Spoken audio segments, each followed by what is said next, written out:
Chers amis, bienvenue dans l'émission Réflexion. Très heureux de vous retrouver en ce jour et de vous retrouver ici à la campagne, dans la région d'Angoulême, dans un petit village et très ensoleillé dès le matin. Quelle grâce vraiment de voir ainsi le soleil se lever et d'être là dehors vraiment pour venir partager la parole et venir partager la suite sur la circoncision des yeux. Et nous allons voir aujourd'hui un autre aspect de la circoncision qui fait suite à cette partie que je vous ai partagée tout récemment.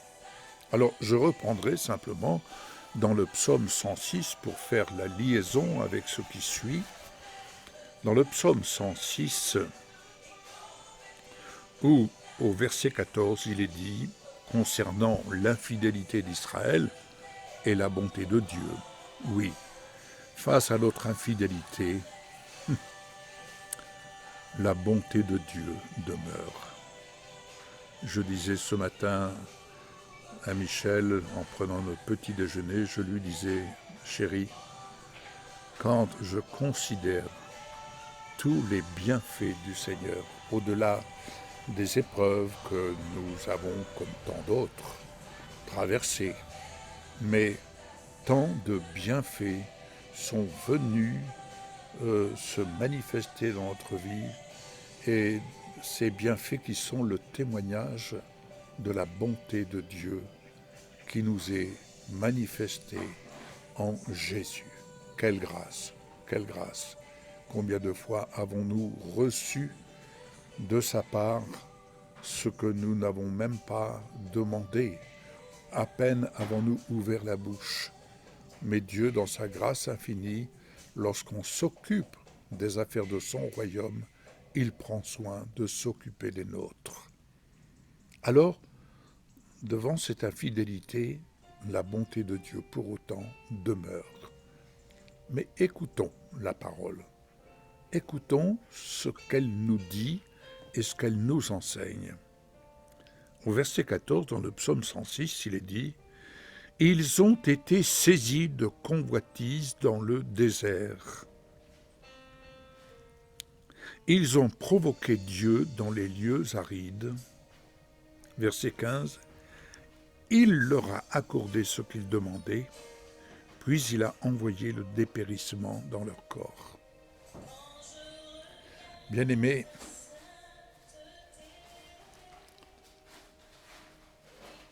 que dirons-nous donc du péché?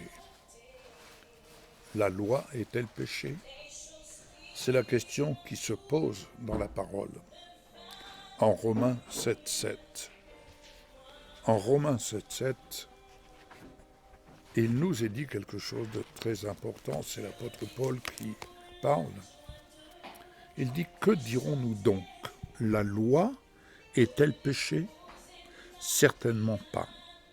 Mais je n'ai connu le péché que par l'intermédiaire de la loi. En effet, je n'aurais pas su ce qu'est la convoitise si la loi n'avait pas dit « tu ne convoiteras pas ». Saisissant l'occasion offerte par ce commandement, le péché a produit en moi toutes sortes de désirs. En effet, sans loi, le péché est mort. Tu ne convoiteras pas. Quand on parle de la circoncision des yeux, il y a aussi une circoncision qui est celle de la soif de posséder. En 1 Jean 2,17, je vous invite vraiment à écouter la parole. 1 Jean, chapitre 2, verset 17, où il est dit « Or le monde passe, sa convoitise aussi, mais celui qui fait la volonté de Dieu demeure éternellement. » Oui, nous pouvons demander bien des choses Mais vous remarquerez que la convoitise des yeux nous saisit, la soif de posséder nous saisit lorsque nous sommes dans le désert, dans des lieux arides. Qu'est-ce que cela indique dans le désert? Jésus a été poussé dans le désert, il a été tenté comme nous en toutes choses. Et Satan n'a pas hésité un instant à lui présenter son royaume et à lui dire, mais regarde, si tu t'inclines devant moi, voilà, je te donne tout ça, tout cela. Mais Jésus a simplement dit, arrière de moi, Satan. Oui, lorsque nous ne sommes pas connectés à l'amour du Père, lorsque nous lui tournons le dos, alors sans aucun doute, Satan en profite pour venir nous saisir et il en profite pour venir te saisir et t'amener dans la convoitise des yeux, t'amener à vouloir posséder tout ce qu'il te montre, car il te montre des choses terrestres, mais il ne te montrera jamais l'importance de semer ici-bas en vue de bâtir ta demeure éternelle. Lisons dans Matthieu 19, Évangile de Matthieu, chapitre 19. Venez avec moi, prenez votre Bible, c'est important de prendre votre Bible, de lire votre Bible, de la méditer, de laisser la parole vous parler, de vous enseigner. Évangile de Matthieu, chapitre 19, versets 16 à 24. C'est Jésus qui parle. Un homme s'approcha et dit à Jésus, « Bon maître, que dois-je faire de bon pour avoir la vie éternelle ?» Il lui répondit, « Pourquoi m'appelles-tu bon? Personne n'est bon, si ce n'est Dieu seul. Si tu veux entrer dans la vie, respecte les commandements. » « Lesquels ?» lui dit-il. Et Jésus répondit, « Tu ne commettras pas de meurtre, tu ne commettras pas d'adultère, tu ne commettras pas de vol, tu ne porteras pas de faux témoignages. Honore ton père et ta mère, et tu aimeras ton prochain comme toi-même. » Le jeune homme lui dit, « J'ai respecté tous ces commandements dès ma jeunesse. Que me manque-t-il encore ?»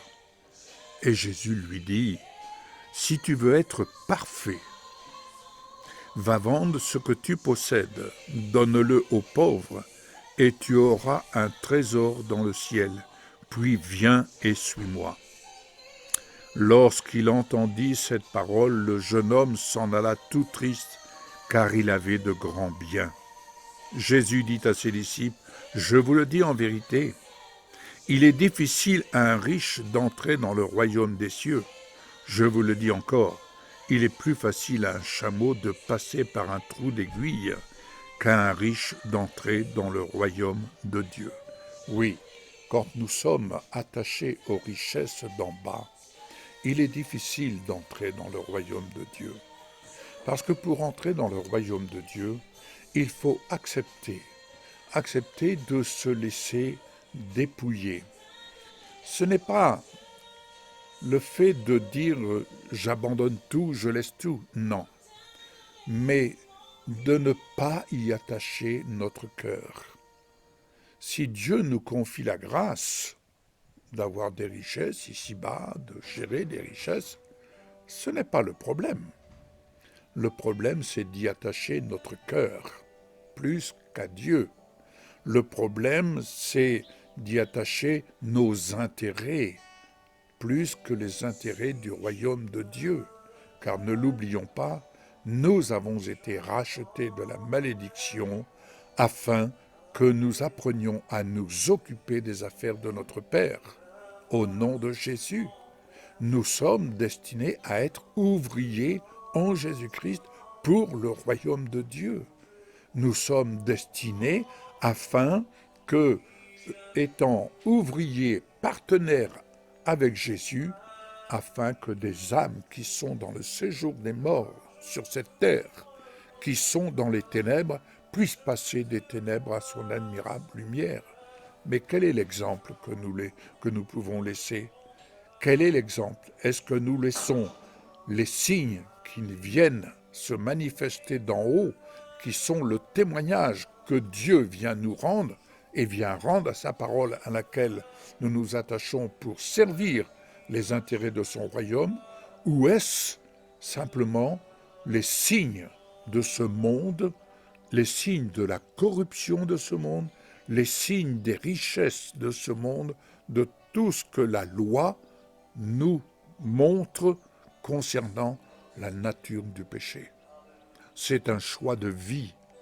Nous choisissons d'être un signe, soit du monde terrestre, avec tout ce que cela comporte, et il suffit de regarder autour de nous, et de se dire, après tout, en haut, ça ne m'intéresse pas. Ce qui m'intéresse, c'est ce que je possède en bas. Ce qui m'intéresse, ce sont les richesses que je peux posséder en bas. Mais mes bien-aimés, sachez une chose. Un jour ou l'autre, vous quitterez cette terre et vos biens ne vous suivront pas. Vous retournerez nus comme un ver, car vous êtes venus au monde nus et vous repartirez nus. Choisir les intérêts du royaume de Dieu, c'est choisir les intérêts de la vie éternelle qui nous est donnée en Jésus-Christ. Que le Seigneur vous bénisse. Bonne journée. À très bientôt.